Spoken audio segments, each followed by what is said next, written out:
Hello everyone, we are again at Karma. Seems like I don't participate in any other events except Karmas this year.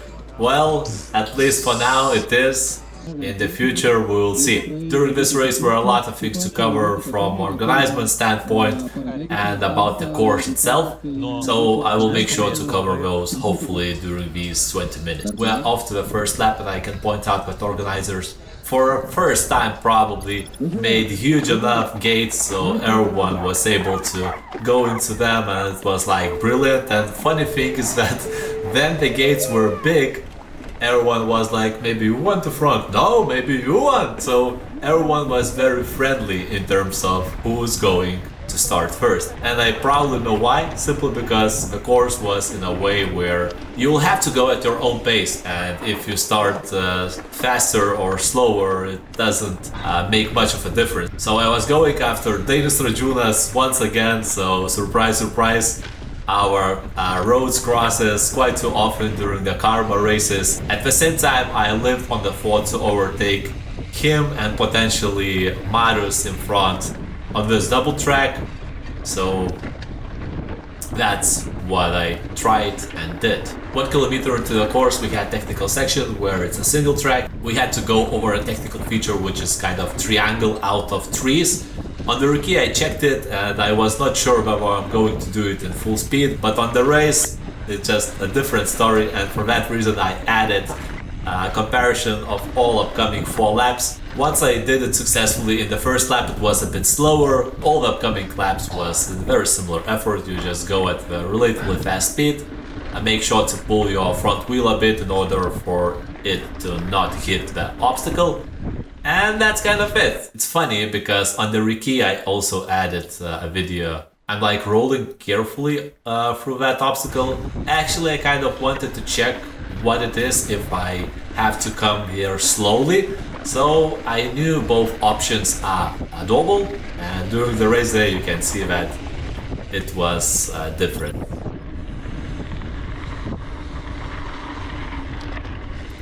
In general, what was a bit different than usual in this race course is that last 2 weeks or so was zero rain at all.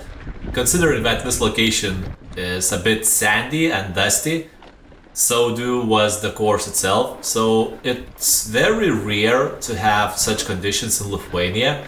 More often than not, it's quite hard packed because if it rains, this one becomes more solid than it was on the race day, and it was kind of tricky to choose proper tires pressure. At least for me it was unknown, as I knew that there were quite loose sections and you don't want to put too much pressure, yet at the same time if you had not enough on the climbs you will suffer. So I went with 21 psi in front and 23 at the back. In the bars I will just add numbers somewhere. So considering how it went, I would say it might have been a bit too low numbers, but you never know. As usual, first lap is I was adding way too much effort, and at the same time this corner I knew it from Riki, I knew it from the checking there on the race day. It was very tricky. I added comparisons from all 4 upcoming laps here as well. Funny thing is that at the bottom right you can see the 5th lap effort. So I was already busted, I was very tired, but you can see that the way I did it, if you rewind this video and check it again, it was the fastest among all. So that means on the 5th lap I realized how to do it properly. That's it, because it takes some time for me to digest information, I guess, on the high BPM. It would be very great to do more laps before the race, and at the same time maybe I should just learn how to read the terrain and make proper decisions on the go. As usual on the screens you have segment information, and this time there are 2 new additions. So beneath the top bar you can see the progress for the segment. So if you will be watching full on board at some point you will get what I mean. And also on the right there is a map. you can see the orange, which indicates current segment. So that way you kind of could easily understand where that segment is if you want to just check something or whatever. I just love that idea and I execute it. You can see that the first 5 kilometers I was averaging 407 watts. So for me it's not maintainable for 2 hours for sure, so we will see the drop as usual. And in this part of the course we are approaching 2 longest climbs. They were not too steep in general, just at the end they became a bit more steeper because the course required a lot of effort in the handling, in the single tracks, etc. So you come there already busted a bit, and then you have to go on sandy 20+ degrees climb. It's not that easy.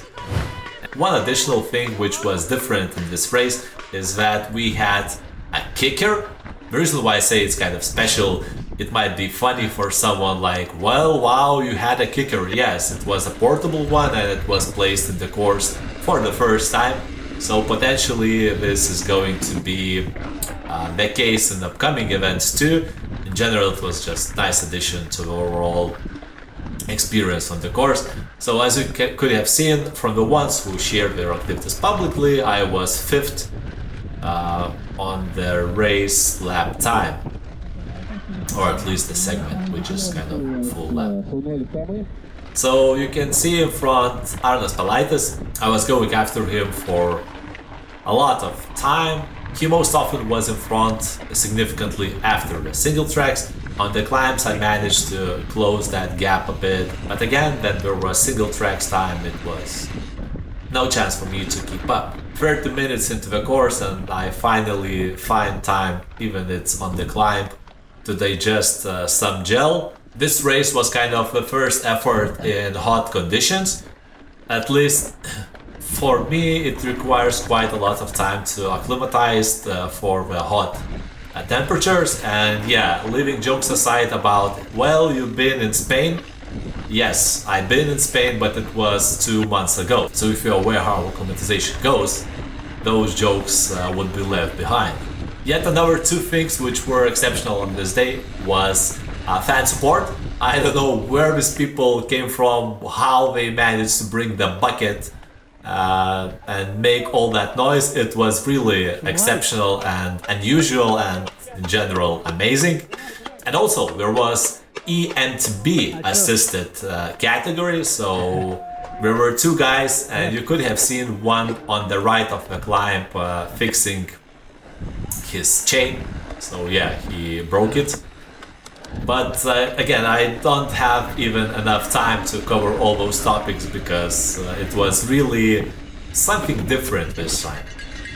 One other completely different thing was not exactly related with Karma. Neringa decided to ask few questions from participants about their experience and thoughts during the races. The video is already on my channel because one way or another, who watches MTB videos if not the ones who race MTB? That's the best place to find that content, at least for now. I saved those 2 guys a bit of a time because they kind of went straight when it was corner to the left. And funny is that then you start to overtake small kids by 1 lap. They just hear from the back that someone is coming and they don't care, they just stop and allow you to go in front. So yeah, that's very nice behavior by them, even though sometimes it might be not even required, but it's good that they are aware. And no, we are not racing with kids. So as you could have seen, I was again close to Arnas on the climb, but then once we went into the single track, I was not fast enough to overtake Jurgita and I had to pay the cost. Miklas Mačiulis from Chain Gang managed to catch me on the 3rd lap. And he mentioned that I did a great effort on Blokada, so thanks Mikolas. And yeah, during the week I visited Vilnius to do time trial effort on one of the races by Velopik Borders, I will just drop the comment in the corner so you could have a look how that 1 hour effort looked like around the Vilnius. Beep, beep. Beep, beep. The course had around 200 meters per 6 kilometers of elevation. You can see that Mykolas already ahead of me, and at this point I realized that it's my own task to overtake slower participants, and if I am not able to overtake them before the single track, it's my own problem. So for that reason I made a bit of an effort to overtake some youngster, and you can see that on the climbs Mykolas went from the bike very soon and he just ran away like it's nothing. Well, this was so steep one that even climbing and running on it was a pain, I guess. But usually I try to stay on the bike on such as much as possible, but I wonder why not everyone does that. During the race day I had 2 bottles in my bike. They were not full because I consumed a bit before the race, but in general it was not enough for me and I had to stop to take 1 bottle which I placed before the start. I managed to catch Ilya, who participated in Tapali as well, so he's a foreigner who hooked up on the idea of Karma, so it was hard effort for him, but he managed to reach the finish.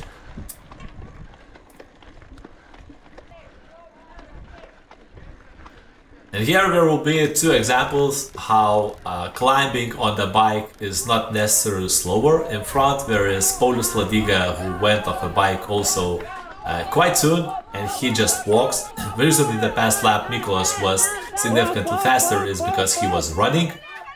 Here Paulius was just crawling on this mountain, and I was excited by the idea that I didn't have to go off the bike, and you can see that I managed my maximum BPM.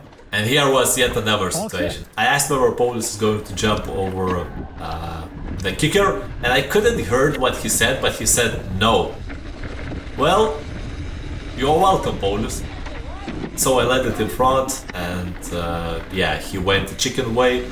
I very much shrug that people, even with full suspension bikes, goes on a chicken way. But you can see that even though I made that climb, I made that jump, Paulius just went ahead because Watts wins the races. And by the way, if you are not yet subscribed to Tom 10 Crafted on YouTube, I encourage you to do that. And also, if you're interested to the latest news and information, you can do the same thing on my Instagram, because in stories and posts, I kind of cover a bit more information than you can see in the videos. So that's within your interest. If I'm not mistaken, on the left there was a youngster who had to do 2 laps, but he liked the course so much that he also did 3rd one. So amazing. On the last lap I also tried to make this climb and make it 5 out of 5, but the wheel slipped and I got to move off the bike, but I wouldn't be me if I won't continue pedaling. So yeah, even in such situations I try to stay on the bike again. A bit longer kicker section without any fans, but it's not a problem because in front there's Lucky Media. Neringa captured a lot of nice shots from our participants as well. You can check them in the description for the link of the gallery. And even though it's hard, it's hot, it's steep, it's not your day in general, the attitude you have will determine how you will feel after the race. So in general it was hard effort, but at the same time what doesn't kill us makes us stronger. So thanks again for watching, and we'll meet next time. And also, don't forget to check the video where Neringa asked participants 3 significant questions about their MTB life. So that's it. Thanks for the time, and I hope to see you around.